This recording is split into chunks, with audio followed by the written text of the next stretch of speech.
ఓవైపు వార్నింగ్స్, ఇంకోవైపు సహకారం. ఇది తెలంగాణ సీఎం రేవంత్ రెడ్డితో సినీ పెద్దలు జరిపిన చర్చల సారాంశం.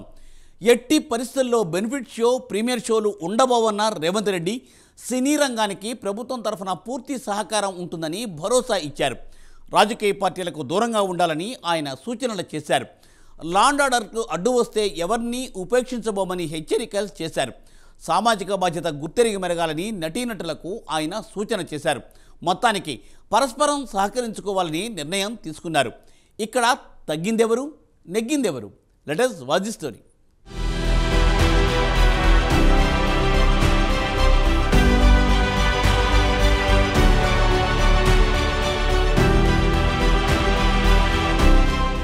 సినీ పెద్దలతో తెలంగాణ సీఎం రేవంత్ రెడ్డి భేటీపై రకరకాల విశ్లేషణలు వస్తున్నాయి. ఎవరికి తోచినట్లు వారు వార్తలు, విశ్లేషణలు అందిస్తున్నారు. అయితే ఈ విషయంలో సీఎం రేవంత్ రెడ్డి తన పంతం నెగ్గించుకున్నారనే చెప్పాలి. అదే క్రమంలో తాను సినిమా వాళ్లకు వ్యతిరేకం కాదనే సంకేతం కూడా ఇచ్చారు. తెలుగు సినిమా పరిశ్రమకు ప్రపంచవ్యాప్తంగా ఒక బ్రాండ్ సృష్టించాలన్నది తమ సంకల్పమని ముఖ్యమంత్రి రేవంత్ రెడ్డి తెలిపారు. దానికి ఐటీ, ఔషధ రంగాల మాదిరి ప్రాధాన్యత ఇస్తామని తెలిపారు. చిత్ర పరిశ్రమకు అన్ని విధాలా అండగా ఉంటామని హామీ ఇచ్చారు. బాలీవుడ్, హాలీవుడ్ సినిమా నిర్మాతలు కూడా షూటింగులు ఇక్కడ చేసుకునేలా హైదరాబాద్లో సినీ పరిశ్రమను అభివృద్ధి చేయాలన్నారు. ఆయా పరిశ్రమలను ఆకట్టుకునేందుకు త్వరలోని భారీ సదస్సు నిర్వహిస్తామన్నారు. కాస్మోపాలిటన్ నగరాల్లో హైదరాబాద్ అత్యుత్తమమైనది. తెలంగాణలో ఎక్కడైనా షూటింగ్ చేసుకుని హైదరాబాద్కు 2 గంటల్లో తిరిగి రావచ్చు. మన పరిశ్రమ తెలుగు సినిమాలకే పరిమితం కాకుండా అంతా కలిసి అభివృద్ధి చేద్దామన్నారు.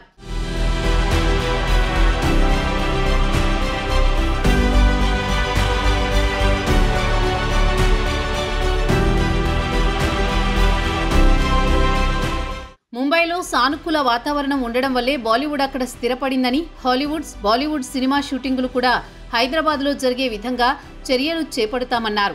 చిత్ర పరిశ్రమ సమస్యల పరిష్కారానికి మంత్రివర్గ ఉపసంఘం ఏర్పాటు చేస్తున్నామని సందర్భంగా ప్రకటించారు. పరిశ్రమ కూడా ఓ కమిటీని ఏర్పాటు చేసుకోవాలని సూచించారు. గంజాయి, డ్రగ్స్ నియంత్రణపై అవగాహన, మహిళా భద్రత వంటి అంశాలపై ప్రచారానికి సినీ ప్రముఖులు చొరవ చూపాలని, ఆలయ ప్రకృతి పర్యాటకంపై విస్తృత ప్రచారం చేయాలని కోరారు. రాష్ట్ర ప్రభుత్వం చేపట్టిన సమగ్ర కుటుంబ సర్వే కార్యక్రమంలో నటీనటులు కూడా పాల్గొనాలని సూచించారు. అదే క్రమంలో తెలంగాణకు పెట్టుబడుల సమీకరణ కార్యక్రమాలకు కూడా సినీ రంగం సహకరించాలని కోరారు.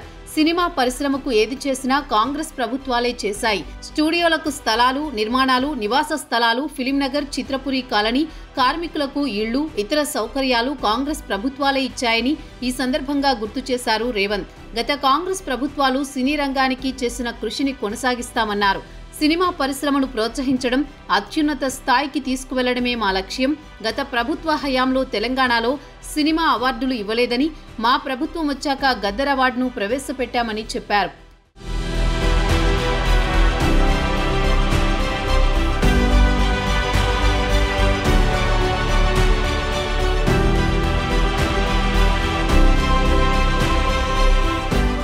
మరోవైపు సీఎం రేవంత్ రెడ్డి సినీ హీరోలతో తనకు ఉన్న పరిచయాన్ని గుర్తుకు తెచ్చుకున్నారు. అల్లు అర్జున్, రామ్ చరణ్ చాలా ఏళ్లుగా తెలుసని, నాకు కావలసిన వారని రేవంత్ అన్నట్టు సినీ వర్గాలు చెబుతున్నాయి. తాము వచ్చాక 8 సినిమాల టికెట్ ధరల పెంపులకు ప్రత్యేక జీవోలిచ్చామని, పుష్ప సినిమాకు పోలీస్ గ్రౌండ్ ఇచ్చామని సీఎం రేవంత్ వివరించారని తెలుస్తోంది. వ్యక్తిగతంగా తనకు ఎవరిపైనా కోపం లేదని, అయితే ముఖ్యమంత్రిగా చట్టాన్ని అమలు చేయాల్సిన బాధ్యత తనపై ఉందని తెలిపారు. సమావేశం ముగిశాక సీఎం రేవంత్ రెడ్డి తన ఎక్స్ ఖాతాలో సినీ పరిశ్రమకు చెందిన ప్రముఖులకు భరోసా ఇచ్చామని పోస్ట్ చేశారు. మరోవైపు సినీ పరిశ్రమలో రాజకీయ జోక్యం ఉండొద్దని ఉప ముఖ్యమంత్రి భట్టి విక్రమార్క అన్నారు. మాది ప్రజా ప్రభుత్వం, ఏడాది కాలంగా మా పరిపాలనను అంతా గమనిస్తున్నారు. సినీ పరిశ్రమ కూడా మాతో కలిసి రావాలి, తెలంగాణ ఉజ్వల పురోగతికి సహకరించాలి అని సూచించారు.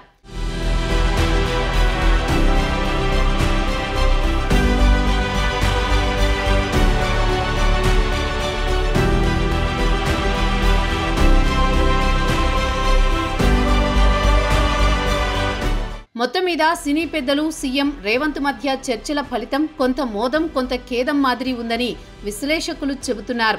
ఒకవైపు సినీ రంగానికి సహకారం అందిస్తామని చెబుతూనే ఎప్పుడూ లేని కొన్ని ఆంక్షలు విధించారు. కొత్త సినిమాలకు టికెట్ల రేట్లు పెంచమని చెప్పారు. ఇకపై సినీ కార్యక్రమాలకు అన్ని రకాలుగా పరిశీలించిన తర్వాతే పర్మిషన్ ఇవ్వనున్నారు. నటులు ర్యాలీలు తీయడం నిషేధించారు. ఇక తెలంగాణలో బెనిఫిట్ షోలు, ప్రీమియర్ షోలు ఉండవని ఖరాఖండిగా చెప్పారు. కనీసం సంక్రాంతి సీజన్లోనైనా టికెట్ల పెంపుకు అవకాశం ఇవ్వాలని సినీ పెద్దలు కోరినా రేవంత్ ససేమిరా అన్నట్లు తెలుస్తోంది. పైగా ప్రభుత్వ కార్యక్రమాలు ప్రజల్లోకి తీసుకువెళ్లడానికి పరిశ్రమ వర్గాలు సహకారం అందించాలని కోరారు. సీఎం రేవంత్ చెప్పిన ప్రతిదానికి సినీ వర్గాలు అంగీకరించినట్లు భేటీ అనంతరం దిల్ రాజు చెప్పిన మాటల ద్వారా తెలుస్తోంది. ఏతావాత ఈ భేటీలో ప్రభుత్వానిదే పైచేయి అయినట్లు సినీ పరిశ్రమకు చెందిన నిపుణులు చెబుతున్నారు. చూడాలి మరి కొత్త సంవత్సరంలో కొత్త నిబంధనలతో తెలంగాణలో కొత్త సినిమాలు ఎలా ఉండబోతున్నాయో.